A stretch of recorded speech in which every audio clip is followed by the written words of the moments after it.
আসসালামু আলাইকুম সবাইকে। সবাই কেমন আছেন? আশা করি আল্লাহর রহমতে সবাই ভালো আছেন। আজকে আপনাদের সাথে শেয়ার করব আরও একটা বিরিয়ানির রেসিপি। আসলে রোজা আসলে যতই বলি হেলদি খাবার খাবো তা আসলে কখনোই সম্ভব হয় না। ভাজা পোড়া তেল বিরিয়ানি এগুলো আসলে রোজার মাসে আরও বেশি খাওয়া হয়। তো চলেন আপনাদের সাথে রেসিপি শেয়ার করি। এখানে আমি হাফ কিলো মাংস নিয়েছি। আমি হাড্ডি চর্বি সহ মাংস নিয়েছি। আমি মাংসগুলো ধুয়ে ভালোভাবে পরিষ্কার করে নিয়েছি। এখন আমি মাংসের সাথে সবগুলো মশলা অ্যাড করে নেব। মাংসের সাথে দিয়ে দিয়েছি 1 কাপের থেকে একটু কম পেঁয়াজ কুচি, দিয়েছি আদা বাটা 1 চা চামচ এবং রসুন বাটা 1 চা চামচ, সাথে দিয়ে দিয়েছি 1 চা চামচ বাদাম বাটা। আপনারা চাইলে যে কোনো ধরনের বাদাম দিতে পারেন। আমি এখানে চীনা বাদাম দিয়েছি। আর সাথে দিয়েছি 1 চা চামচ মরিচ বাটা। চাইলে আপনারা মরিচ বাটা স্কিপ করতে পারেন, এটি সম্পূর্ণ অপশনাল। সাথে দিয়ে দিচ্ছি কিছুটা পেঁয়াজ বেরেস্তা। আর এই পেঁয়াজ বেরেস্তা রেসিপি আমার চ্যানেলে আছে, চাইলে আপনারা দেখে নিতে পারেন বা আমি ডেসক্রিপশন বক্সে লিংক দিয়ে দেব। দিয়ে দিচ্ছি হাফ চা চামচ জিরার গুঁড়া, দিয়ে দিচ্ছি রাঁধুনির গরুর মাংসের মিক্স মশলা হাফ চা চামচ এবং সামান্য একটু গরম মশলা, এবং সাথে দিয়ে দিচ্ছি স্বাদ মতো লবণ। আমি এখানে 2 চা চামচ লবণ ইউজ করেছি, আপনারা বুঝে শুনে ইউজ করবেন। দিয়ে দিয়েছি 2 চা চামচ মরিচ গুঁড়া। এখন দিয়ে দেব বিরিয়ানি মশলা। আমি এখানে রাঁধুনির বিফ বিরিয়ানির মশলাটা নিয়েছি। আমি মশলার প্যাকেটটি ছিঁড়ে একটা বাটিতে সবগুলো মশলা ঢেলে নিয়ে ওখান থেকে দিয়ে দিয়েছি 2 চা চামচের মতো বিরিয়ানি মশলা। এখন আমি দিয়ে দেব সরিষার তেল। এখানে আমি বেশ খানিকটা তেল দিয়েছি। তেল দিয়ে এখন আমি মাংসগুলো হাত দিয়ে ভালোভাবে মিশিয়ে নেব। মাংসগুলো ভালোভাবে মিশিয়ে আমি রেখে দেব ম্যারিনেটের জন্য প্রায় 1 ঘন্টার মতো। আমি মাংসের বাটিটার উপরে একটা র্যাপিং পেপার দিয়ে বাটিটাই ভালোভাবে ঢেকে দিয়ে রেখে দেব 1 ঘন্টার জন্য। আমি 1 ঘন্টা পরে মাংসের বাটিটি নিয়েছি, নিয়ে বাটি থেকে র্যাপিংটি খুলে নিয়েছি। আমি মাংসগুলো ম্যারিনেট করার সময় আমার বাসায় টক দই ছিল না, তো টক দই নিয়ে আসলে আমি একটা চাকনিতে প্রায় 2 টেবিল চামচের মতো টক দই চাকনিতে রেখে দিয়েছি পানি ঝরার জন্য। এখন আমি টক দইগুলো মাংসের সাথে দিয়ে মাংসগুলো আবারও ভালোভাবে মেখে নেব। তো মাংসগুলো মাখা শেষ হলে আমি একটা প্রেসার কুকার নিয়েছি। আজকে আমি মাংসগুলো প্রেসার কুকারে রান্না করব। যেহেতু মাংস অল্প আর অল্প মাংস আমার মনে হয় যে সহজে সিদ্ধ হতে চায় না, তাই আমি আমার মনের শান্তির জন্যই প্রেসার কুকারে মাংস রান্না করব। তো আমি প্রেসার কুকারে মাংসগুলো দেওয়ার আগে দিয়ে দিয়েছি সামান্য একটু সয়াবিন তেল দিয়ে আমি সম্পূর্ণ মাংস এখন প্রেসার কুকারে দিয়ে যে বাটিতে আমি মাংস ম্যারিনেট করেছি ওই বাটিটি ধুয়ে সামান্য একটু পানি দিয়ে দেব। আমি প্রেসার কুকারটি চুলায় বসিয়ে দিয়েছি। আমি এখনই প্রেসার কুকারের ঢাকনা লাগিয়ে দেব না। আমি মাংসগুলো কষাতে থাকবো যতক্ষণ না মাংস থেকে পানি ছেড়ে আসে। মাংস কষাতে যখন মাংস থেকে বের হয়ে আসা পানিগুলো শুকিয়ে যাবে এবং উপরে তেল বেশি উঠবে, তখন আমি দিয়ে দেব গরম পানি। আমি মাংসগুলো কষাতে একদম বুনা করে নিয়েছি। মাংসের সম্পূর্ণ পানি শুকিয়ে গিয়েছে। এখন আমি এই মাংসতে দিয়ে দিব একটা টমেটো। আমি টমেটোটি দিয়ে আবারও বেশ কিছুক্ষণ ভালোভাবে নেড়ে ছেড়ে কষিয়ে এখন দিয়ে দেব গরম পানি। আমি পাশের চুলায় একটা পাতিলে পানি বসিয়ে দিয়েছি গরম হওয়ার জন্য।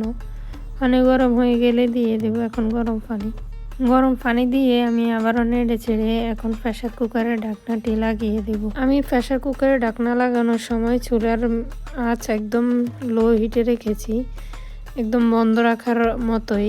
আপনারাও যদি কেউ নতুন প্রেসার কুকার ইউজ করে থাকেন, চুলা বন্ধ রাখবেন বা আঁচ একদম কম রাখবেন। আমি প্রেসার কুকারের ঢাকনাটি লাগিয়ে আবার সেকেন্ড টাইম চেক করে নিচ্ছি কোনো ঢাকনা নিচ দিয়ে ভাপ বের হচ্ছে কিনা। চেক করা অত্যন্ত জরুরি। প্রেসার কুকারে রান্না করা যত সহজ আবার ততটাই ঝুঁকিপূর্ণ। একটু ভুল হলে এটা বোমের মতো ব্লাস্ট করবে, তাই সতর্কতা অনেক বেশি জরুরি। আমি প্রেসার কুকারটি চুলায় বসিয়ে দিয়েছি বরাবর 30 মিনিটের জন্য মিডিয়াম আগুনে। 30 মিনিট পরে আমার মাংসগুলো সম্পূর্ণ রান্না হয়ে যাবে। যদি হাড্ডি না থাকতো, সাথে শুধু মাংস হতো, তাহলে আমি 20 মিনিট বা 25 মিনিট রান্না করতাম। যেহেতু মাংসগুলোর সাথে হাড্ডি আছে তার জন্যই আমি 30 মিনিট রান্না করেছি। 30 মিনিট পরে আমি প্রেসার কুকারের ঢাকনাটা খুলে নিচ্ছি। ঢাকনা খোলার আগে আপনারা সিটিটা সরিয়ে প্রেসার কুকারের সম্পূর্ণ ভাপ বের করে নিয়ে তারপরে ঢাকনা খুলবেন, না হলে এটি তাড়াহুড়ো করে খুলতে গেলে এটি ব্লাস্ট করবে। যাই হোক, আমি বরাবর 30 মিনিট পরে প্রেসার কুকারের ঢাকনাটি খুলে নিয়েছি। দেখতে পাচ্ছেন আমার মাংসগুলো সম্পূর্ণ হয়ে গিয়েছে। এখন মাংসতে যে অতিরিক্ত তেল ছিল আমি তেলগুলো একটু উঠিয়ে নেব। মাংস থেকে তেল উঠিয়ে নিয়ে আমি মাংসের পাতিলটি এক সাইডে রেখে দিয়ে এখন আমি পোলাওগুলো রেডি করে নেব। আমি এখানে পোলাওর জন্য নিয়ে নিয়েছি চিনি গুঁড়া চাল। আমি এখানে 3 কাপ চাল নিয়েছি।